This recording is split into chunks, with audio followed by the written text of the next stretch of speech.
Salam sejahtera, terima kasih karena bersama dengan saya di Nazilin Unity Channel. Ini keputusan Akmal Saleh selepas yang di Pertuan Agong bertitah sebentar tadi. Dalam titah yang di Pertuan Agong sebentar tadi, Agung bertitah supaya semua orang, parti politik tumpu perhatian ke arah perpaduan. Itu titah Agung kepada pemimpin UMNO dan DAP.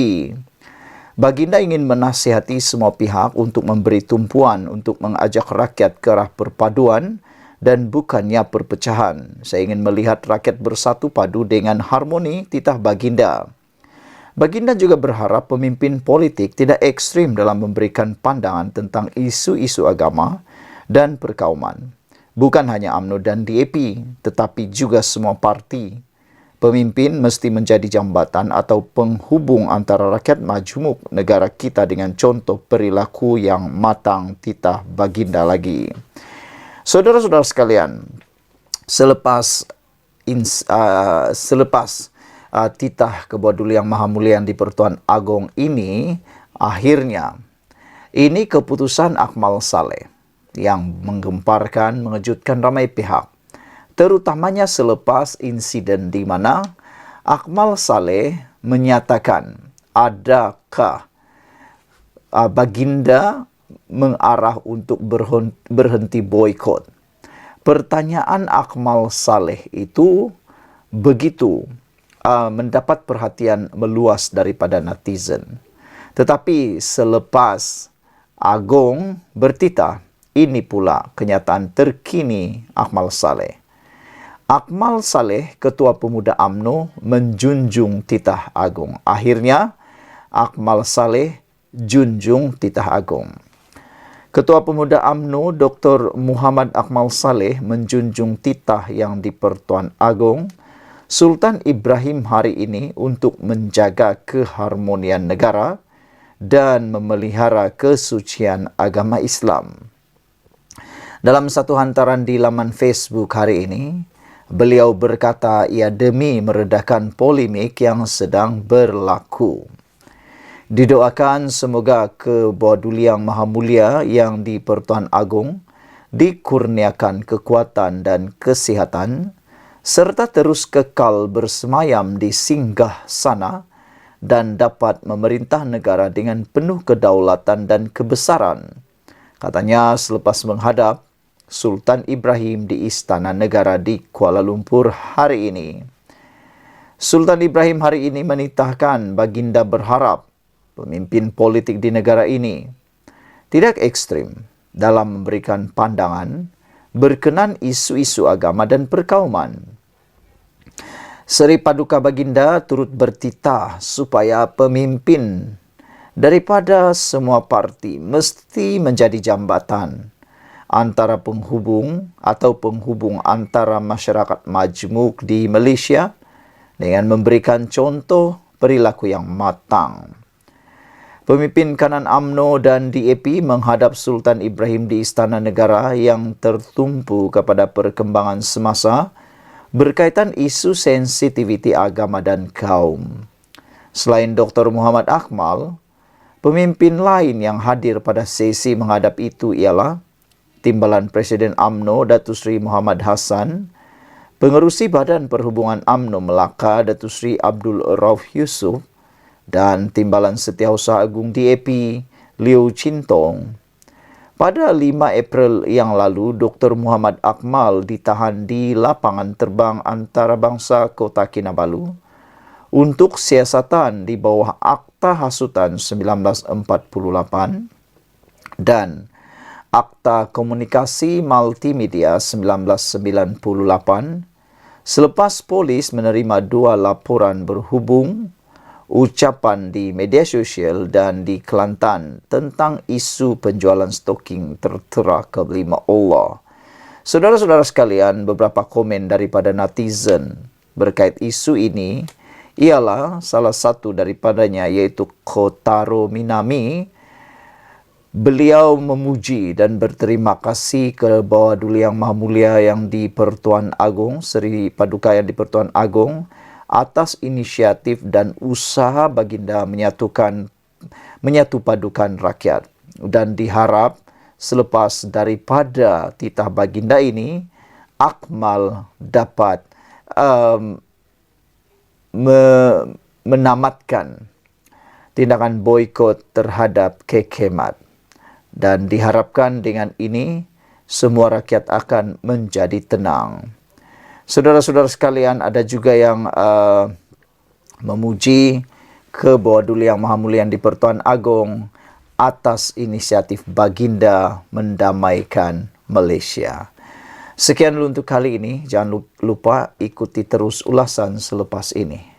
Selamat malam, salam sejahtera. Terima kasih karena bersama dengan saya di Nazalin Unity Channel. Ingin diucapkan selamat Hari Raya. Selamat menyambut Hari Raya kepada semua rakan-rakan yang beragama Islam di seluruh Malaysia. Khususnya kepada semua yang menyokong channel ini. Hari ini kita gembira kerana bukan sahaja berita Hari Raya akan disambut esok, tetapi juga apabila dua parti politik yang terbesar di Malaysia, iaitu UMNO dan DAP, telah pun menghadap ke Bawah Duli Yang Maha Mulia di Pertuan Agong. Sebenarnya inilah yang dinanti-nantikan oleh rakyat jelata di Malaysia. Selepas beberapa jam selepas pertemuan menghadap yang di Pertuan Agong ini, akhirnya baginda bertitah supaya tumpu perhatian ke arah perpaduan. Itulah titah agung kepada pimpinan UMNO dan DAP yang telah menghadap baginda hari ini. Seri Paduka Baginda yang di Pertuan Agong, Sultan Ibrahim Mahu, pimpinan politik, menumpukan perhatian terhadap usaha ke arah perpaduan. Ini adalah rentetan dari perkembangan semasa yang menyentuh isu sensitiviti agama dan kaum. Saya ingin menasihati semua pihak untuk memberi tumpuan untuk mengajak rakyat ke arah perpaduan, bukannya perpecahan. Saya ingin melihat rakyat bersatu padu dengan harmoni titah Sultan Ibrahim. Saya berharap pemimpin politik tidak ekstrim dalam memberikan pandangan tentang isu-isu agama dan perkauman. Bukan hanya UMNO dan DAP, tetapi juga semua parti. Pemimpin mesti menjadi jambatan atau penghubung antara rakyat majmuk negara kita dengan contoh perilaku yang matang titah baginda lagi. Kejadian baru-baru ini sepatutnya membuka mata semua pihak bahawa semua lapisan rakyat mempunyai tanggungjawab menjaga perpaduan negara. Perpaduan yang jitu dalam kalangan rakyat akan menjadi pemangkin kepada kesejahteraan sejagat Malaysia titah baginda. Baginda berkata demikian ketika pemimpin UMNO dan DAP menghadapnya. Pemimpin UMNO terdiri daripada Timbalan Presiden UMNO, Datuk Seri Muhammad Hassan, Pengerusi Badan Perhubungan UMNO Melaka, Datuk Seri Abdul Raub Yusof, dan Ketua Pemuda UMNO, Dr. Muhammad Akmal Saleh. DAP pula diwakili Timbalan Setiausaha Agung DAP Liu Chin Tong. Saudara-saudara sekalian, dengan perkara yang berlaku ini, kita harapkan isu sensitiviti 3R dapat diselesaikan dan tidak berulang lagi. Semoga semua para pemimpin yang ada di Malaysia akan menjunjung tinggi titah ke Bawah Duli Yang Maha Mulia di Pertuan Agong ini.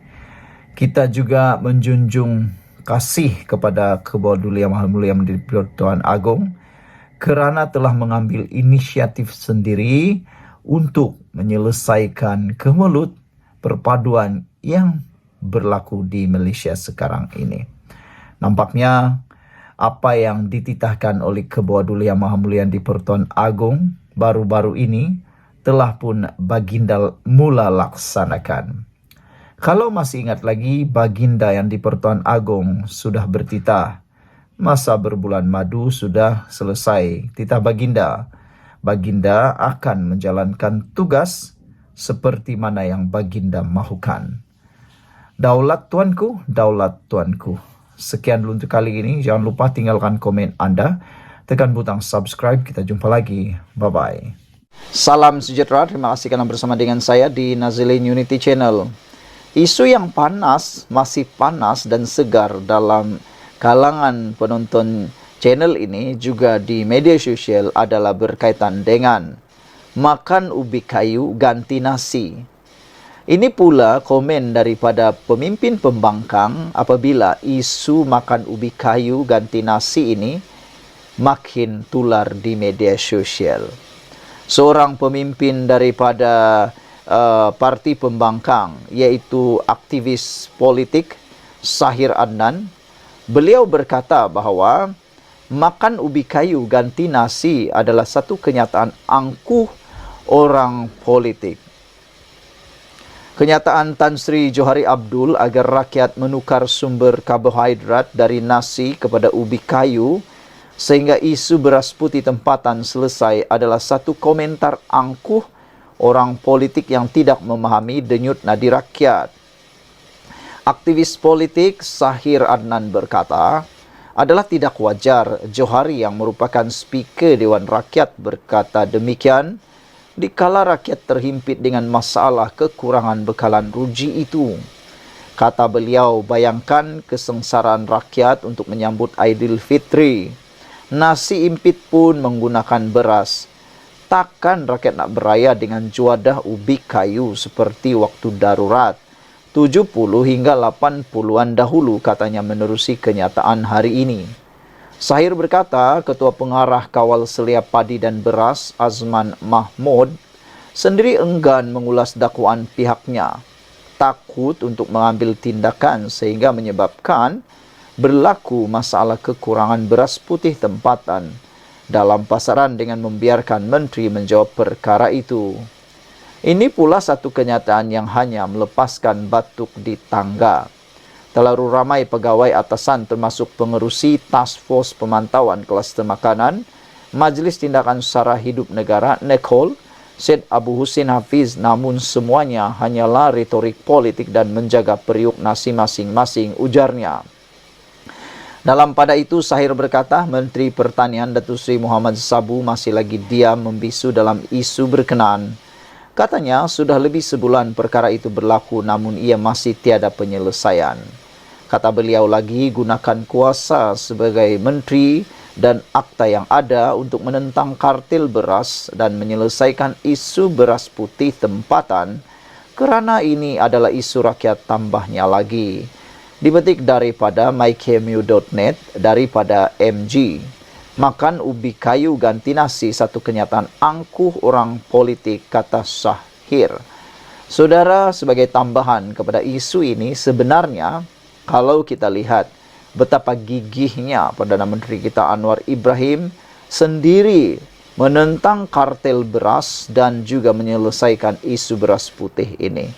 Pada pendapat saya, dalam keadaan sekarang ini, siapapun yang menjadi Perdana Menteri atau Menteri pasti akan mengalami kesukaran yang sama seperti dihadapi oleh Anwar Ibrahim dan juga oleh Mat Sabu, Menteri yang berkaitan. Jadi dengan itu, masalah beras dan juga masalah kartel beras ini, marilah kita bersama berdoa supaya dapat diselesaikan dengan segera. Kita sokong Anwar Ibrahim untuk menentang kartel beras ini. Tetapi ialah ada juga orang yang menyokong, seakan-akan menyokong pula kartel. Nah, jadi saudara, itulah dia isu yang paling hangat sekarang ini. Kita doakan kerajaan mampu menyelesaikannya. Dan seperti kata-kata daripada sabudin.com, para pemimpin sekarang harus lebih berhati-hati mengeluarkan kenyataan. Tidak pedulilah mereka dari kerajaan atau pembangkang, kerana siapapun akan meneliti setiap bait-bait kata ucapan daripada anda. Contoh yang paling mudah ialah kesilapan Tan Sri Johari Abdul menyebut tentang makan ubi kayu ganti nasi. Ini telah pun menimbulkan kekecohan yang besar dari dalam kalangan netizen. Ada yang mengejek, ada juga yang mengecam, ada juga yang mempertahankan. Walau apapun alasannya, mungkin dipetik daripada luar konteks atau sebagainya, tahu-tahulah kita sekarang nih, netizen begitu bijaksana mengubah suai apa yang mau disampaikan. Dan akhirnya cepat tersebar pula. Sekian dulu untuk kali ini. Jangan lupa tinggalkan komen Anda, tekan butang subscribe. Malaysia kita punya, kita jaga sama-sama, cintai Malaysiaku. Bye-bye. Salam sejahtera. Terima kasih kerana bersama dengan saya di Nazilin Unity Channel. Saudara-saudara sekalian, hari ini kita digemparkan lagi dengan kumpulan anti Anwar menyerang Anwar Ibrahim. Bukan serangan secara fizikal, tetapi menyerang secara membabi buta atau membabi tuli. Apa yang menghairankan kita ialah apabila habis modal mereka nak memburuk-burukkan Anwar tentang isu mahkamah, penjara dan sebagainya, mereka tetap mencari kelemahan demi kelemahan, keaiban demi keaiban terhadap Perdana Menteri Datuk Seri Anwar Ibrahim. Jauh sekali mereka nak mencari kebaikan Datuk Seri Anwar Ibrahim. Ada netizen sehingga mengatakan bahawa mereka ni dah habis modalkah sehingga ke cara pemakaian Anwar pun dibenci oleh mereka. Terkini, apabila ramai para anti Anwar atau hater Anwar kini menggunakan isu cermin mata pula.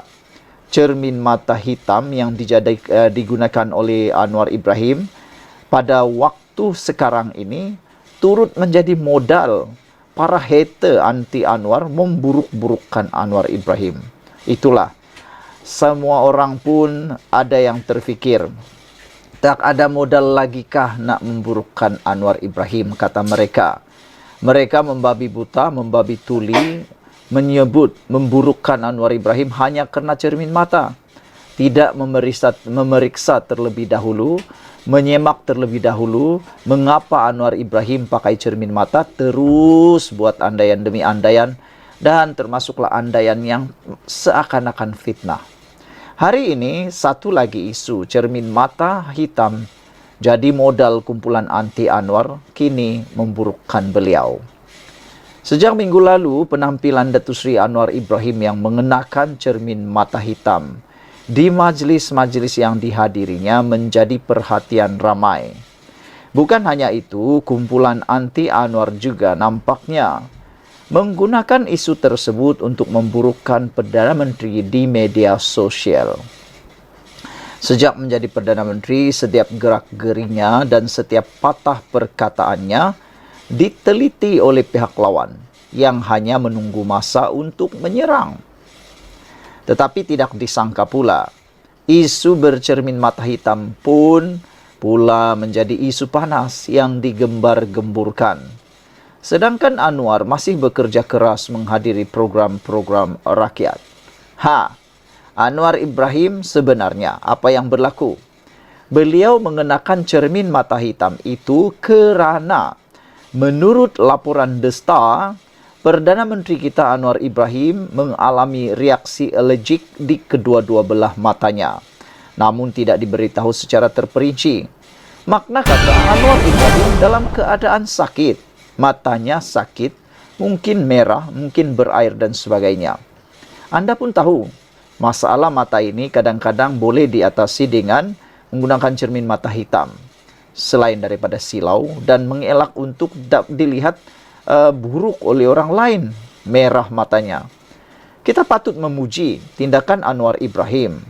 Sanggup bekerja, bergerak ke mana-mana, ke sana sini, walaupun dalam keadaan sakit. Dia bercermin mata hitam, tetap juga bekerja keras menghadiri program-program rakyat. Dia tidak jadikan masalah mata sakit itu, alergik mata itu, tidak hadir menghadiri program rakyat. Jauh sekali lah ada pemimpin pembangkang tu dah sakit-sakit sikit tak hadir parlimen. Ada pemimpin-pemimpin ni sakit-sakit sikit je, tak hadirlah parlimen. Tapi Anwar Ibrahim tidak seperti itu. Sakit macam mana pun dia tetap bekerja. Yang ini yang tak dapat dilihat oleh walaun. Mereka ingat Anwar Ibrahim ini orang yang lemah. Tapi nampaknya sakit pun dia tetap bekerja juga. Dalam satu hantaran di platform X, seorang penyokong pembangkang memuat naik gambar Anwar dengan caption, "Are you okay Anwar?" Selain menyertakan gambar Perdana Menteri berkaca mata hitam dan jari-jarinya yang kelihatan membengkak. Di ruangan komen hantaran itu, seorang individu anti Anwar berkata pemimpin itu semakin teruk, makin parah, kata beliau. Begitupun ramai yang tertanya-tanya apa yang terjadi kepada pemimpin nombor 1 negara itu. Menurut laporan The Star, Perdana Menteri mengalami reaksi alergik di kedua-dua belah matanya, namun tidak diberitahu secara terperinci. Kedua-dua matanya terjejas. Dia sebenarnya dinasihatkan untuk berehat. Doktor sebenarnya nasihatkan Anwar berehat, tapi apa dia buat? Bekerja keras juga. Itu yang patut di-highlight. Bukannya cermin mata hitam itu yang di-highlight. Itulah, orang ni kalau dah benci, hatinya dah hitam terhadap seseorang, tetap hitam jugalah. Apapun dipakai oleh Anwar tetap salah di mata mereka. Sementara itu, dalam hantaran berlainan, seorang individu mengecam kumpulan tentera cyber Perikatan Nasional PN yang memainkan isu cermin mata hitam. Mereka antara lain berkata imam di Masjidil Haram pun menggunakan cermin mata begitu, maka tidak sepatutnya ia dijadikan satu masalah. Sekian dulu untuk kali ini. Jangan lupa tinggalkan komen anda untuk isu kali ini. Apa pula komen anda tentang cermin mata hitam yang kini dijadikan modal kumpulan anti Anwar untuk memburuk-burukkan Perdana Menteri Anwar Ibrahim pula. Jauhkan tindakan perbuatan buruk seperti itu, menakut-nakutkan. Maksud saya, kita takut nanti perbuatan seperti itu tidak membawa apa-apa pahala, tidak membawa apa-apa berkat, tidak membawa apa-apa kebaikan kepada diri sendiri maupun kepada negara kita. Malaysia kita punya, kita jaga sama-sama, cintai Malaysiaku. Bye-bye.